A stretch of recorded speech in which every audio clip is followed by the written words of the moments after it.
A Tuscaloosa County family is mourning the loss of their beloved pets after the animals were found shot to death. But even though the family is sad, they are grateful, they say, for unexpected help. WVUA's Lindsay Price has details in tonight's top story. We had all the faith in the world that we'd find them. Yeah. I mean, we had faith until 9 o'clock this morning.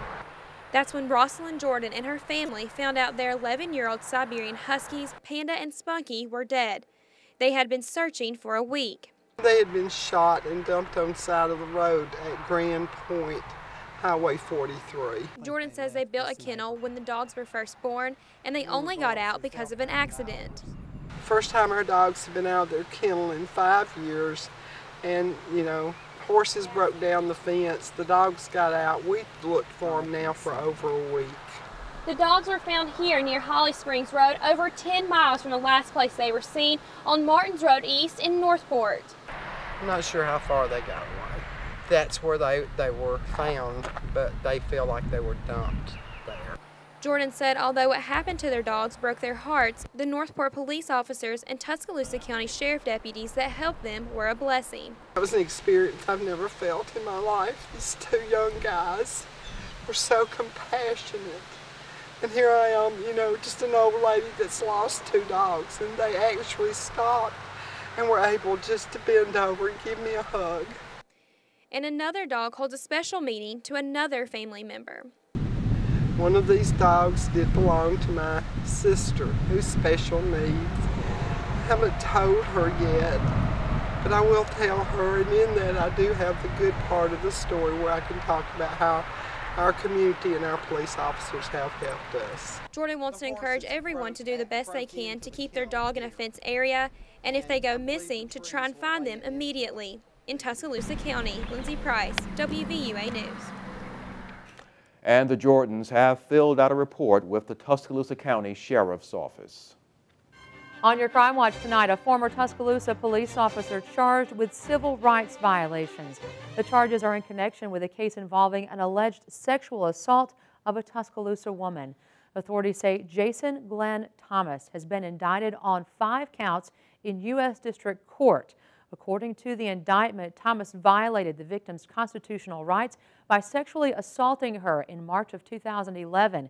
It also charges Thomas with obstruction of justice based on misleading statements he provided to law enforcement officials during the investigation. If convicted, Thomas faces a maximum sentence of life in prison and a fine of more than $1 million. A sign of recovery in the heart of Tuscaloosa's Tornado Alley. Demolition crews knocked down the CVS pharmacy on McFarland Boulevard today. It was in the path of the April 27 tornado and took a direct hit. Since then, a small CVS mobile unit has been sitting near the property for customers to receive their medications.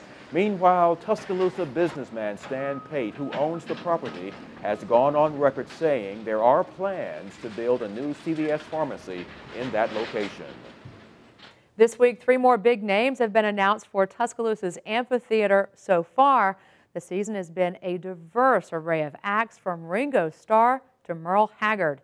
Director Wendy Riggs told us the amphitheater has developed a good reputation, and that is helping to attract bigger names. Riggs says the amphitheater staff has worked hard to treat performers and their crews very well. She says they have 17 acts booked, and there are several more they're close to signing. Riggs says her crew takes great effort to make sure the entertainers have what they need while they are in T-Town. The venue itself is getting a fabulous reputation. You work really, really hard. Everybody, every member of my staff, we treat everybody from the truck driver to the person who sets up lights to the stars like that they're all gold. Here's a look at some of the upcoming concerts at the Amp. Daughtry takes the stage June 16th. Ringo Starr kicks off the July 4th weekend. Merle Haggard, B.B. King, Chicago, and Kool and the Gang are coming up in August. Kelly Clarkson is on deck for September. Get more information at our website, WVUATV.com, under numbers and links. WVUA is covering Pickens County, where the town of Gordo just kicked off Mule Day. This year marks the 26th annual Mule Day and Chicken Fest. The streets are packed with vendors, tractors, antique cars, and people from all around the state. There are also beef, chicken, and chocolate competitions, something for the entire family. And if you look close, you might find something rather unusual like fried gator on a stick. And if you can't make it out there tonight, the fun continues tomorrow.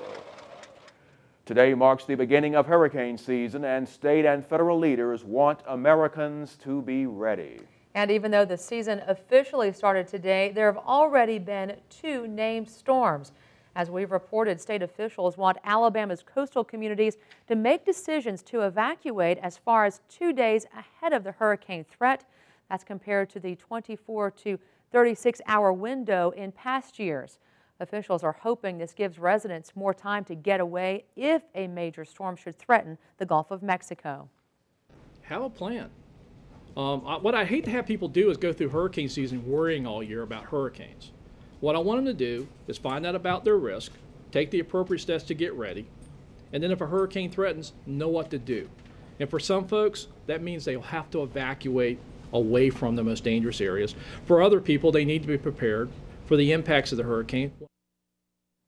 The National Oceanic and Atmospheric Administration predicts we will see up to 15 named storms this year. Hurricane season runs through November 30th. And while we're talking about the coast, time to grab your rod and reel and hop in the boat and go fishing. Absolutely right. Red snapper season has officially opened in Alabama. Now, state marine resources officials say with snapper season and brown shrimping season opening both this week, Alabama waters will be very busy. Last year, Gulf fishermen said anglers were catching snappers weighing in at between 12 to 15 pounds. Due to the warmer winter, shrimping season opened 2 weeks earlier than normal.